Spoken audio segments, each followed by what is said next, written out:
Welcome to the Rebuilt Man podcast. I am your host and founder, Coach Frank Rich. And guys, we are coming back today with another Q&A episode. So if you've been around, you may have heard in the past few weeks, our Q&A episodes with our head coach inside of our Rebuilt Man community, Coach Arnold. He's here with me today. And guys, what we do in these episodes is we field questions from the community, from the audience, from the listenership. And we like to tackle these through two different lenses. So as I mentioned, Coach Arnold is here with me today. He was a member that joined us just a little over a year ago. Still at the time was struggling himself. And after months of finding freedom in his own life, he started to step up in the community as a leader and recently took on the role of head coach, leading our men, engaging in the community, leading calls, and answering your questions. So that's what we're doing here today, is we're diving into some of the most pressing questions from the men in the audience that are struggling. So Arnold, my brother, welcome back to the show today. Glad to be back. This is always fun. It always is, man. All So right. let's go ahead and dive right in, man. We don't need a big, long intro. Let's jump right ones. into the content here today. Got some good ones. So here's one. I've struggled with ADHD my whole life, and porn became my go-to dopamine hit. How do I retrain my brain when it feels like I can't focus without it? Ooh, it's good. This is a good one, man. This is a good one. And I remember back one of my first conversations with Dr. Trish Lee. You guys may or may not be familiar with Trish. She's doing some incredible work in the space, and has been a leading neuroscientist for over 25 years. And we've had multiple conversations on the podcast, The Superman Life, around how porn affects the brain. She's definitely one of the go-to experts in that field. And I think one of the things that she brought to my attention is it's not the ADHD that is driving us to want and use porn. It's actually been the years of porn use that has led to us feeling the symptoms of what is ADHD. And this I've gotten to actual arguments with people online about, because I think ADHD is overdiagnosed. We especially see it in young boys and just the youth today. They'll quickly label them, they'll diagnose them with ADHD, and then they can get them on some medication and then become a lifelong patient and a user of pharmaceutical drugs. Well, what do young boys have access today that maybe boys in our generation didn't have access to? Technology, social media, all these super normal stimuli, things with video games there as well. So there are rare cases where I think people are born with predispositions to ADHD, right? Like it's a chemical imbalance, but I think most of what the modern person is struggling with is not a born diagnosis of ADHD. It is a byproduct of them overstimulating their brain through years of video games, porn use, social media. Food can impact the brain there as well. You and I both know that. So reframing the question, which I tend to do on these podcasts, is I have to help the person reframe so they're asking the right type of question or seeing it through the proper lens of not saying that I have to use porn because I have ADHD. It's no, I've created ADHD-like symptoms in my brain because of all the things that I'm consuming. Now, yes, it does feel difficult to focus right now. I can remember what it was like for me.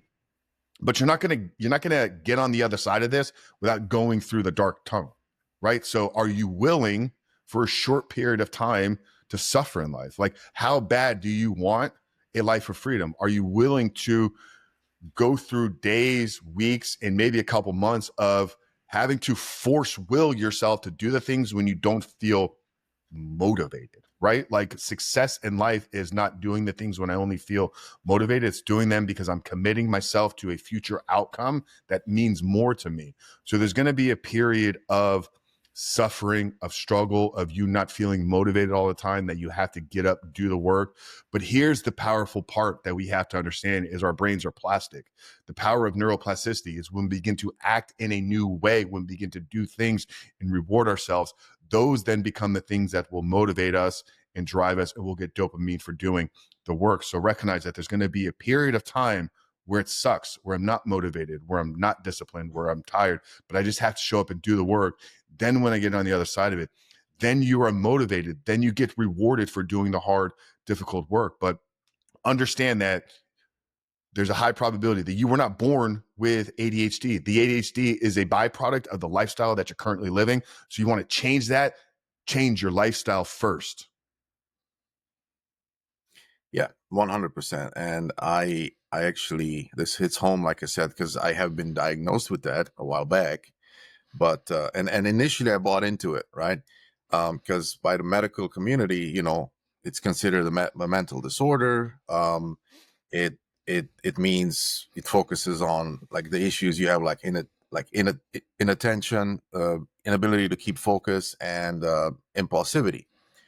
But then Gabor Mate came along with his take on this, that he said this is not a mental disorder, and it's primarily caused by childhood trauma and neglect, and then this is just a coping mechanism of the developing brain. Yeah, that as a response to those experiences. Very interesting take. And of course, the community argues about this, like, no, he's denying this and that. But then because I had it personally, I was able to kind of see both sides of this, right? I took the medication, and I also started the holistic part of it. And once again, the holistic wins, right? Because what we describe as a disorder, like medically, these are the effects of the actual condition in the brain. Just like pornography has the effect of the dopamine, but that's not the cause. Those are the effects. That's how it manifests physically in the body. That doesn't really give you many answers as far as just like this describing this is what is, but what causes it. And exactly like you said, Frank, a lot of people who struggle with this, they don't look at the stuff they're doing. They just look at the condition. How do I fix this condition? Have you tried stopping all this and see if it goes away? And most time it will.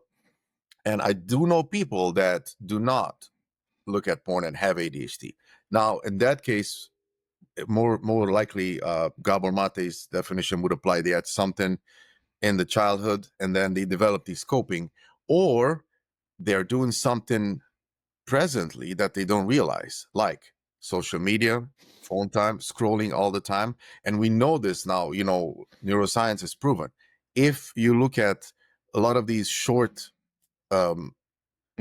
clicks, it shortens your attention span, mimicking the symptoms of ADHD. And then everybody's saying, oh, I have ADHD, but look at what you're doing. And, Trish Lee, I listened to her podcast as well. And so many people talk about this. Stop the activities that mimic ADHD and see if you still have the symptoms. Yeah. And in most cases, they go away because it's something you are actually upkeeping. You're keeping it going. It's not that something's happening. And it's just people don't realize that. They could drink energy drinks, get on social media all the time. And the most heartbreaking thing for me is watching little kids be put on medication. They're giving a medication to a kid just for being a kid. Like he can't sit still in the class because, public schools, they feed them sugar for breakfast, and then they expect them to sit in one spot and pay attention. That's not possible. And then they say something wrong with him, need to give him medication to calm him down. So that's a whole different can of worms. But I would recommend for this person who has this, ask this question, to ask himself, did I struggle with porn before my diagnosis? And if so, let's play this experiment. Let's try to stop the behavior and see if those symptoms will lighten up. And my prediction is that they will.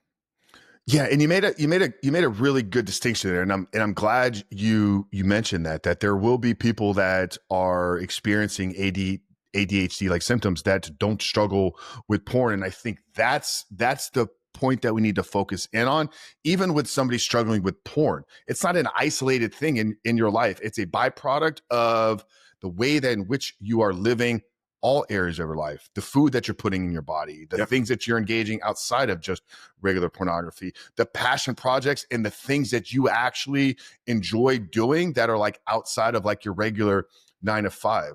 Like your ADHD is a symptom of a chemical experience that is happening within your brain. Well, everything you ingest into your body, both through your mind, your mouth, and your eyes, fires off neurochemicals, right? So the food that we eat triggers dopamine in our brain. Other foods will trigger serotonin, the things that we watch, the scrolling, right? Every scroll, it's actually the anticipation of the next scroll that is producing the dopamine. It's not the video, it's the anticipation of what the next one may produce.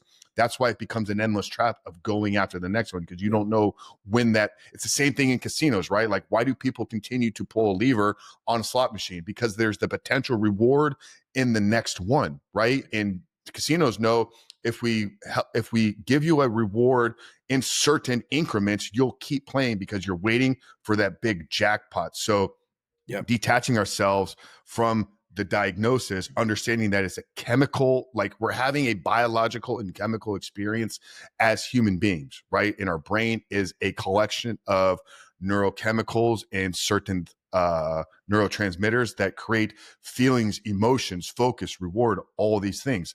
Okay, so can I change my diet, right? This is why we have fasting and the carnivore diet. It helps reset your gut, right? You reset your gut, your brain fires in a little bit different ways. What passion things, what things actually are of interest. But yeah, it's not just something that people that struggle with porn experience. It is a epidemic within our current world and society that most people lack real focus for a multitude of reasons. So how do we change our behavior? How do we change our lifestyle? How do we change it to where consuming? Because you go back 100 years, like there was nobody living in 1890 that struggled with attention deficit disorder because there were limited things to set their attention on. They set their attention on the thing that was in front of them, pursuing God, pursuing their life, and creating meaning in their life. We just live in an overabundance of stimulation everywhere you go. The byproduct of that is most people are overstimulated, lacking real focus. It's a bigger issue than just pornography, but yes. Yeah, that's why there's an uptick to a lot of these conditions that wasn't there before, because lifestyle changed, and there with other. That's good stuff. But what do we always say, man? Pascal from the late 1790s, all of man's problems will stem from his inability to sit in his quiet thoughts alone. So we just got to learn to be quiet and present. But that's where things like meditative practices, journaling, cold exposure, going outside for a walk, disconnecting yourself from technology for 30 minutes every single day. Like, you are in control of many of these things. It feels difficult in the moment, and that's why I'm glad the question is being asked. But there's not like a pill to take to fix all this. Like, you have to be willing to go through the hard work for a short period of time.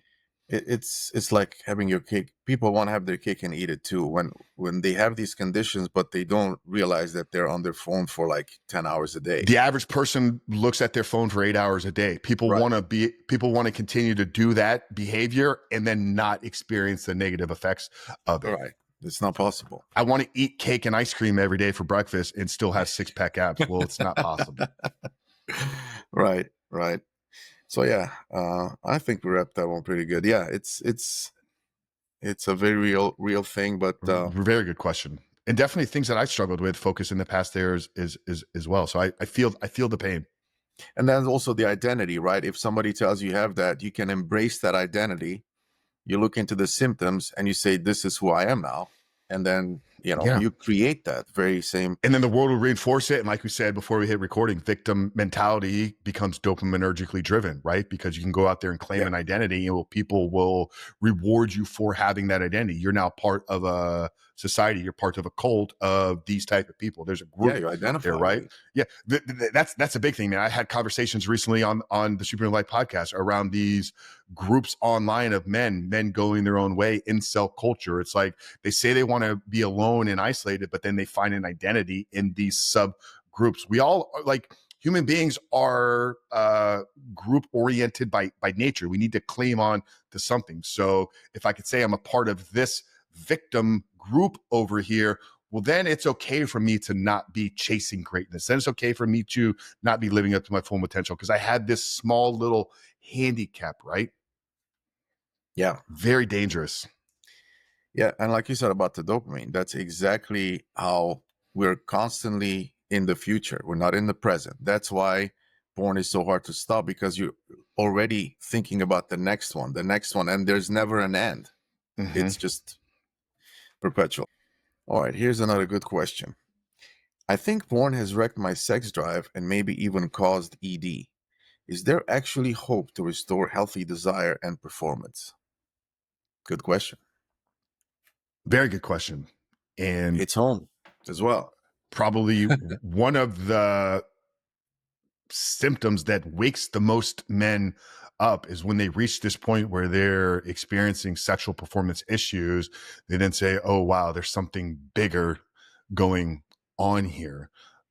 So asking this question, I think, is a great place for this gentleman to be. And yes, your assessment and reasoning and thinking is spot on. If you're consuming a lot of porn and experiencing these issues within the bed, and you're a healthy man in most areas of your life, it is the porn that has produced it. Now, the important part to understand, and this will link us back to kind of our discussion that we had in the first question around the brain, right? How so much of this, so much of what we experience, think, feel, operate, do, can't do in the world is a byproduct of the health within our brain. Is understanding that it's not watching porn has broken your penis. It's the porn has broken your brain.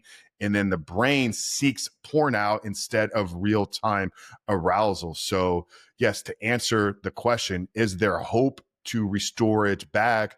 Yes, but it's through the rewiring and rebuilding of healthy brain patterns, healthy brain thoughts. So, just like Trish always says, and I've kind of, adopted her language, the freedom from porn is not an ending of the behavior, right? It is a twofold approach. There's an unwire component, right? So we unwire healthy patterns of behavior, and then rewire new patterns of behavior, new patterns of thinking. So stopping porn in and of itself probably doesn't fix the issue, right? So, but you do need to start there. You need to stop the consumption of the thing that has produced this effect. Now, how do you rewire or recreate healthy desires? How do you rewire healthy patterns of behavior? How do you rewire to where your brain and your sexuality is now seeking real intimacy? It's the intentionality at which you create new thoughts and the intentionality at which you begin to act in those ways. And this is where I think healthy discussions and conversations within a relationship play a role, because your wife is probably experiencing some of these things as well, and she's probably not too happy about it. Well, there's going to be a process where you guys are going to have to work through these things together. Like it's not going to go from broken to 100% fixed overnight, right? So there's going to be periods where you're going to have to rebuild and recreate that connection into intimacy between the two of you. But the question around hope and possibility of restoring it, rebuilding it, and recreating it, 100% certainty, but it's done through rebuilding and rewiring of your brain. Yeah, 100%. And once again, this resonates with me because I experienced this, and that was the wake-up call like 10 plus years ago, before my current wife.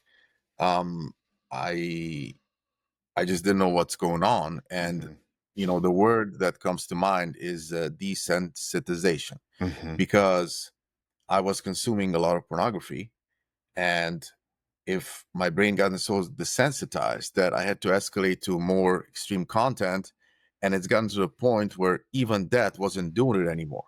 Yeah. So I could not, get an actual even from porn. And that's what got me to, look up the famous TED talk that everybody heard about, Your Brain on Porn by Gary. And that was like a wake-up call. Like, you got to learn about it. And he explained right there that when you experience this and you're not 70 plus, it's not with your banana. Something's wrong with the signal.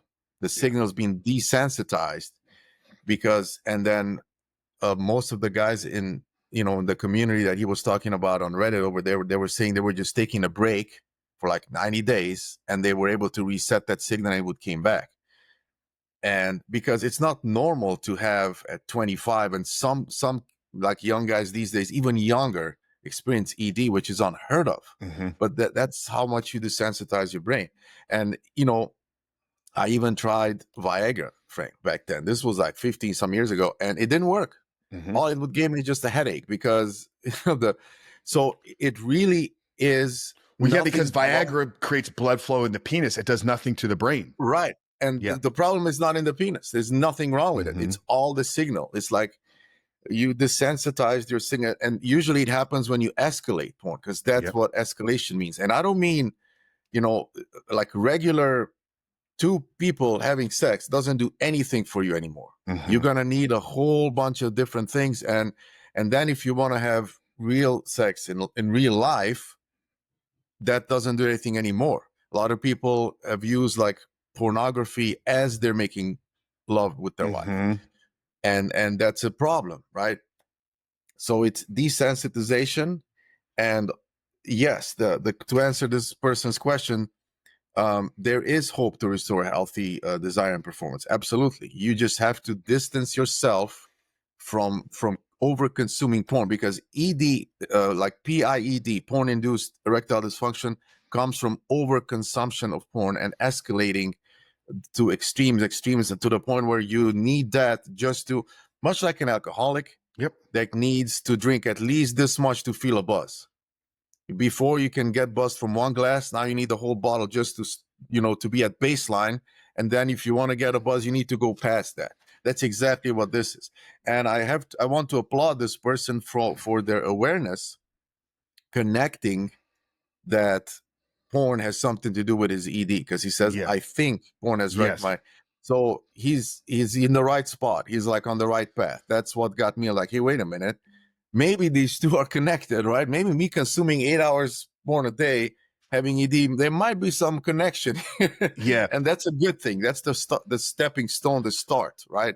But yeah, I almost feel like we need to change it from PIED to PIBED, porn-induced brain erectile dysfunction. Yeah, exactly. Right? Like once again, understanding that is the brain that has been hijacked, that is the brain that is needing these things.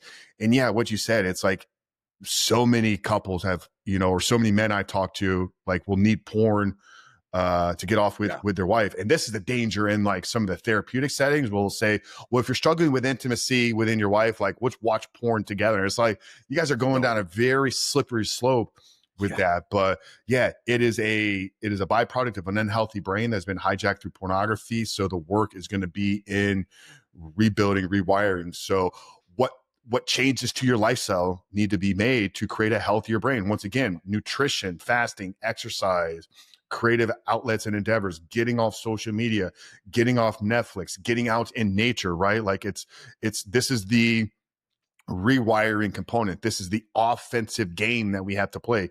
Defense, stop watching porn, put up blockers, get in community, but then reconnect with yourself and begin to, in some of your journaling, because we talk a lot about journaling as an approach to healing. In your journaling, create an ideal vision for the type of intimacy that you want to experience with your wife. Like, how vivid visually can you play out in your thoughts what you want to experience in the bedroom with your wife? Like, think about these things, visualize them, manifest them in your own thoughts, so then your brain will begin to go look for those things in reality. Yeah, and stopping the escalation, because that's what people don't realize, that this condition is something you are maintaining by daily pushing the boundaries, because the moment you stop, it returns to normal. Because a lot of the issues we have is not necessarily, it's a lot of it we are upkeeping. We're constantly doing, we're feeding it constantly. The moment you stop feeding it, your body automatically returns to homeostasis. Just like when you cut yourself, it heals itself.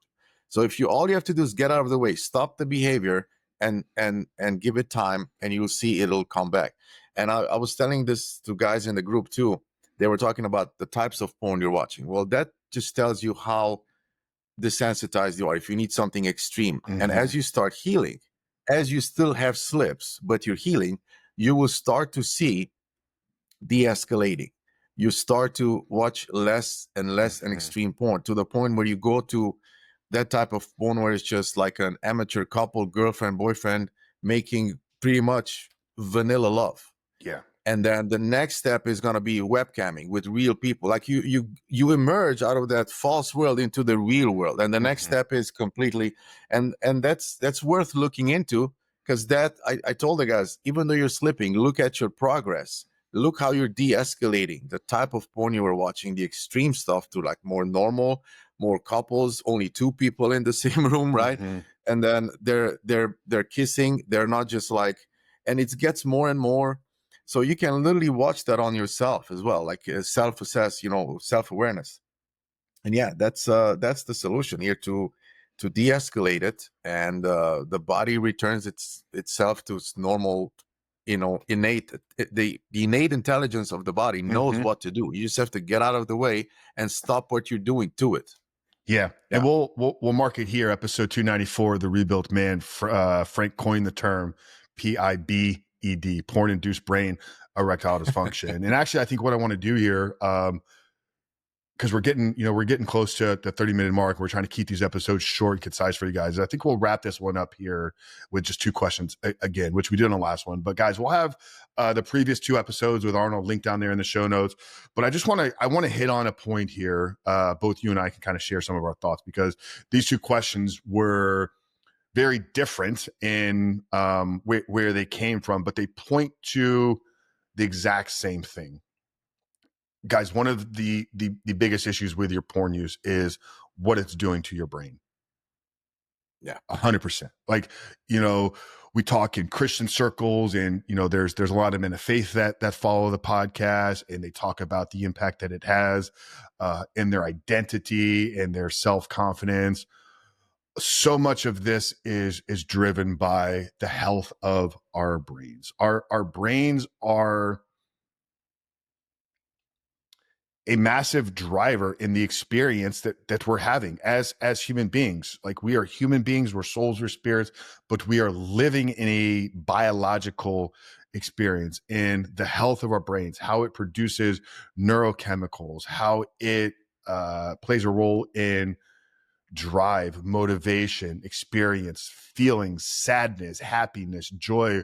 All of that is chemically balanced and derived. In many of these things, we become victims to, right? Porn hijacks it, food hijacks it, all the conversations as you guys are listening right now, like, you're thinking, but your brain is producing neurochemicals. There's a lot of things that we can do in our daily life to play those cards in our advantage. Are we doing hard and difficult things? Are we getting out in movements? Are we getting out in nature? Are we challenging ourselves physically in the gym?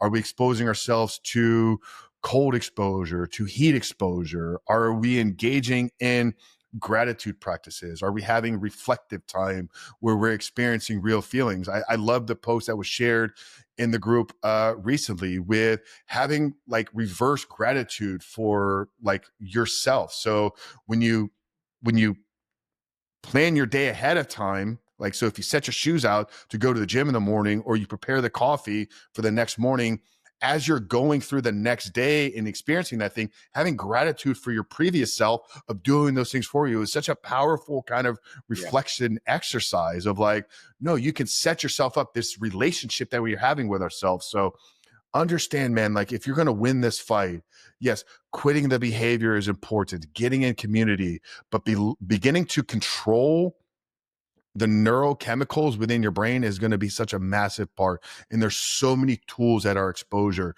There's technologies now that we can get linked into that'll help us understand these brain patterns, these brain waves. But understand that this is like such a important part of this is, what are we doing? What are we consuming? And how are we pulling these neurochemical levers on a day-to-day basis? Yeah. And I just want to tell the guys that, if everybody who's listening, really, give yourself grace. Don't beat yourself up. Even if you are, acting out, having slips, know that first you need to de-escalate, and then you're going to be able to stop. A lot of people want to stop overnight. Yes. And then when they can't, then they beat themselves up.